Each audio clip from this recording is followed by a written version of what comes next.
the pass. He gets a pass. Who do you think's the most underrated pick in the first round, right? Like there's a few candidates towards the back end of the first that fluctuate. We're not getting the same players, but obviously the middle of the first round is probably going to provide somebody that finishes in the top 3, top 5 that we're just not expecting, right? And for me, like when I look at a guy like Tyrese Halliburton, a player who we're taking, an efficient player, we're taking at this rate, he's kind of bumped down to the back end now of the first round. And surprisingly for me, because I think things are going to open up here. The Pacers were playing really well, hit the Eastern Conference Finals last year, and he was going through, I think it's easy to forget, he was going through that injury that he was forced to play through to try to make all those, the all NBA and everything he was trying to make, and he played through it. He played bad through it.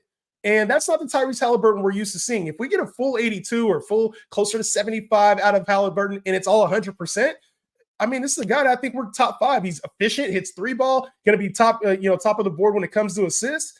One of the most underrated players. I don't know how he's slipping this far in drafts. I think it's because of Pascal Siakam, and you know what I'm saying, like this Indiana offense, like definitely one of the fastest paced teams in the league. And I think we saw a mini breakout in Tyrese Halliburton last year, first-time All-Star, averaged 20 and 10. Only a handful of players did that from the point guard position. But it's a factor here. And this is why, like, I think if you're drafting, you want to have picks 1 through 4, because 5 through the back end of the first round, it's a toss-up. There's injury risk all over the board. And as you said, I think Halliburton's fantasy stats definitely suffered last year because he was playing through injury, because he was trying to get, the all-star team, the all NBA, so it would boost his contract value and his net worth. So, what I'm saying, like that's just the new phase of the NBA. There's going to be players playing through injuries because they want to have they want to reach those accolades or those milestones within their contract to get paid more. But I do think this slide is actually probably an overcorrection. Right now, I believe his ADP is 8th. That's crazy. Like, I mean, I'll take a 20 and 10 guy that's very efficient and gets steals number 8, right? Like, I'll take him over Jason Tatum, whose ADP is right around the same place. So I think this slide is probably an overcorrection just due to his injuries. But if you can get Tyrese Halliburton at 8, that's a W. And I feel like this is one of the things about this first round, right? Like there's just a lot of talent, and we've seen star power kind of go throughout, right? We haven't even touched on some of the best players in the league yet in fantasy, and even guys that probably could be in this first round discussion. And we're here talking about pick number 8, getting Halliburton as a steal. So I think it just speaks a lot to the star power that's available this year in fantasy. And, I think when you're building, especially when it comes to these category leagues, I talked about the outliers, but I don't know about you. I always find that one of the hardest stats to find late in the year, or maybe I should say this a different way, one of the easiest stats to find because everybody else avoids it is steals. It's like the defensive stats, blocks for whatever reason is easily like, okay, this guy blocks a lot of shots. But I think steals are undervalued, and Tyrese Halliburton is always amongst the league leader in steals too. For an efficient guy, that turnovers is another one of those stats where people kind of ignore it. Like steals and turnovers, he's elite in both of those categories for the production that he has. Yeah, I think if you're going into your drafts trying to chase blocks, like that's like just the wrong strategy, because blocks are so variable, right? Like you can have a guy that goes for 1.5 blocks. Look at Rudy Gobert. 2 years ago, he went down from 2.5 blocks a game to 1.5. And it's like, bro, that just dropped his stock by like 2 or 3 rounds just off of that.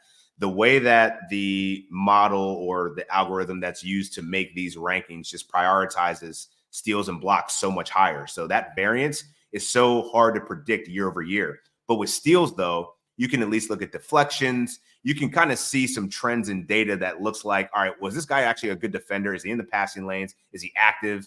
That's why I always go for the guards early on, because you're shoring up your points, potentially your threes, your free throw percentage, and your steals. Getting that early in the drafts, that's not going to be available as you get further along. You can get rebounds, blocks later. Get those guards now. So you're talking about Tyrese Halliburton.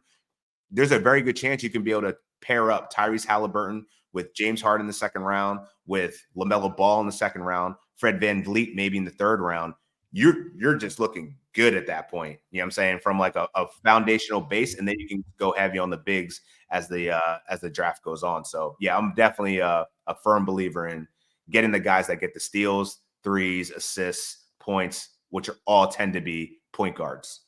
Yeah, I talked about obviously my point guard. I think he's underrated. Tyrese Halliburton. Who do you think is underrated here in this first round, man? Because obviously, like I said, the star power here, it's pushing down some players that we typically draft a little bit higher.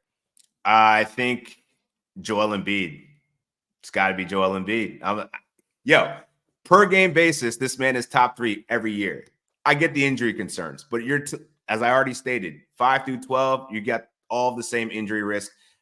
One outlier, Jason Tatum, very durable, but he's also not that great of a fantasy performer. This guy hasn't finished in the top 12, I don't think, since ever. I don't think he's ever finished in the top 12. Well, Tatum, no. So Tatum's you're talking about Tatum. Yeah, he's never finished in the top 12, but he's always drafted that high because of his durability. But his stats, right, like he's never done it. So why is he still being drafted in the first round? Another argument for another day. Joel Embiid has at least shown the history of being the best on the court. And you insert Paul George in that situation. Some might say, oh, that might be a risk to his fantasy value. I think it's a benefit. That's going to be an opportunity for him to not only boost his assists, because he can play more he can be more of a playmaker and not be as reliant on him to barrel down the lane and do some stupid shit, fall over himself and get injured. Like, he actually has a decent supporting cast now. Tyrese Maxey's an ascending talent that he can actually defer to and have trust in. That was the problem with Embiid. He couldn't trust anybody. You just paid $200+ million for Paul George. There's some trust there.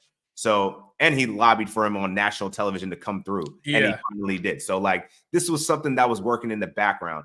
All things are going to be good for the Sixers, and the one thing that Embiid needs is to stay healthy. This is the year that he's going to play over 65 games, and if he does that with the usage rate that he's seen, with the production that he's provided over the years, he's underrated. He should be a top 5 pick, but I've seen him go 8. I've seen him go 10. He is sliding in drafts because everyone's scared of his health, Bill. It's the injury risk, right? I think it's just built into our minds. We know he's going to get hurt, and you kind of start to see, like, Paul George is there. Maxey's taking on a bigger role. It's like, it's easy to be like, the upside isn't there. And I think that's the one thing I see with Embiid that kind of has me on the opposite side there, where I kind of think he's starting to become a little overrated. Like, we know the scoring was there, and if the situation is ideal, that's fine. But, like, I feel like the risks associated with him kind of caps the ceiling. You know what I'm saying? Like, I feel like with this first, I think it does. I think the fact that the fact that he gets hurt, the fact that there's more scoring there now with Maxey, with Paul George, their ceiling ain't there. Plus, you're building in extra risk now. So you got other picks that are going way after him, to me, that are way better. You know what I'm saying? You smirk all you want, bro. Per game basis, this man has not finished below 6th in the last 4 seasons. Hasn't finished below 6. And he's going to go 8, 9, 10. Y'all tripping. I'm not taking him top 5. Y'all tripping. I ain't taking him top 5. So you take Halliburton over him right now? Oh, yeah. Taking Halliburton over. You tripping. Taking Halliburton. I just feel like when you build your team, and especially when we talk about, like, late in the season, fantasy playoffs and stuff, like, that stuff is etched into my mind. Like, obviously, the last weeks of the year are really what matters when it comes to building your team. And for a player who we know is probably going to miss time down the stretch, if they are a top 5 seed in the East, they are going to low manage down the stretch. That's a tough player to have towards the end of the season. Even if he finishes on the year as a top 5 guy, I want him in my lineup in the fantasy playoffs. And plus, the other thing here that we haven't really factored in is, like, yeah, he was chasing the MVPs over the last couple of years. But does he do that this year? You talked about trust with Paul George and with Maxey. We know Maxey is probably going to be leading this team at some point. They paid him to do so. They paid Paul George, like, I think some of that workload is going to have to shift. You don't think so? I think the workload might shift, but I think we're still underrating the fact that he doesn't need to average 30 points a game to be that efficient of a basketball player. That's a good point. I don't know if you can hear that. No, I can't hear nothing. Literally got blue angels flying by my house right now. Oh, that's dope though. Oh yeah, I can hear him now. Yo, that's loud. That's dope though. It's just loud as hell. It's annoying as fuck. Like, now I gotta hit him up. Like, yo, bro, I'm on a podcast. Like, yeah. But nah, like, if you look at Embiid's numbers, man, like, he doesn't have to average 30 a game to still be the top 5 player. He can still average 28, get 12 rebounds a game with 4.5 assists, 5 assists, turnovers. That's still like an issue for him. But, like, he's one of the most efficient bigs. Like, he's like a Karl Anthony Towns type guy in terms of, like, just his, field goal percentage.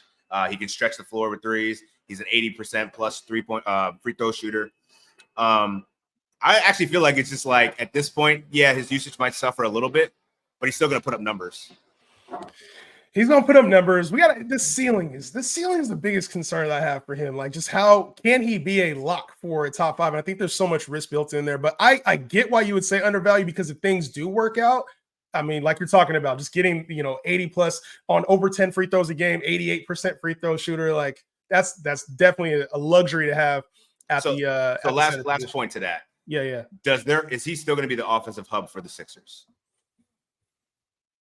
I think so the reason why I even have concerns is because I feel like the nights where he doesn't play, that they almost might manage his load a little bit more this season. Like, to avoid injuries, like there'll be games where they don't need him on the floor, kind of like what they did with Kawhi in LA, where it'll be Maxey and Paul George against some of the weaker teams taking over the offense, and they let Embiid rest. So I kind of like that's why I said I kind of understand your point about them taking the load in those games. Yeah, and he doesn't. I mean, how many of those games last year did you see him, not even playing in the fourth quarter, and he already had 30 and 8, 30 and 12 and 5. You know what I'm saying? So we'll see how it shakes out. I just think that eventually, now that he has more of a supporting cast, that he's going to do less, but I think he can still be very efficient on a permanent basis. Yeah, it's one of those situations you kind of got to determine your own risk in the first round here. And like you said, Embiid, man, he's been who he's been for the last few years. What about overrated though?